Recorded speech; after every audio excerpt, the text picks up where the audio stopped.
during the period of tariff pressure, including the United Kingdom, South Korea, and the European Union, are expected to uphold their commitments despite the judicial reversal. The reaction from international partners has been varied and cautious. The European Commission has demanded full clarification from Washington regarding its next steps, insisting that the United States honor its prior commitments under a 2025 agreement designed to cap tariff levels. In Asia, India reportedly postponed a planned trade delegation to Washington aimed at finalizing an interim trade arrangement, citing uncertainty following both the court's decision and the administration's swift countermeasures. The implications extend beyond bilateral tensions. Global markets are now assessing the durability of U.S. trade policy instruments and the scope of executive authority in shaping economic strategy.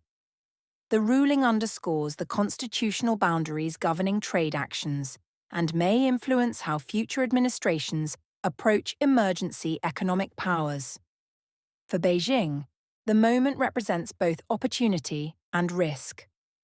While the court's judgment appears to weaken Washington's unilateral tariff arsenal, the introduction of alternative legal strategies by the U.S. administration signals that economic pressure tools remain very much in play.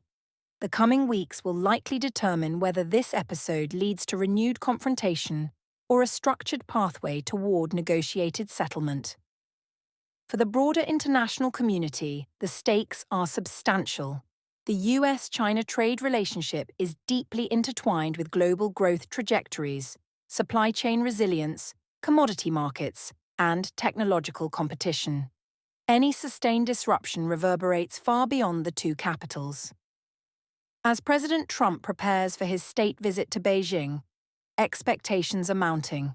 Will the two sides transform legal upheaval into diplomatic momentum?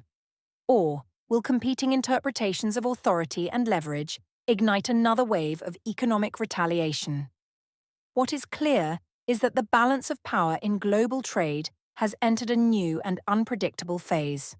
The courtroom decision in Washington has triggered diplomatic recalibration in Beijing and strategic reassessment across allied capitals. The next move could redefine the trajectory of one of the most consequential economic rivalries of our time. If you found this deep dive insightful, remember to subscribe, like, and share to stay ahead of the world's most critical geopolitical developments.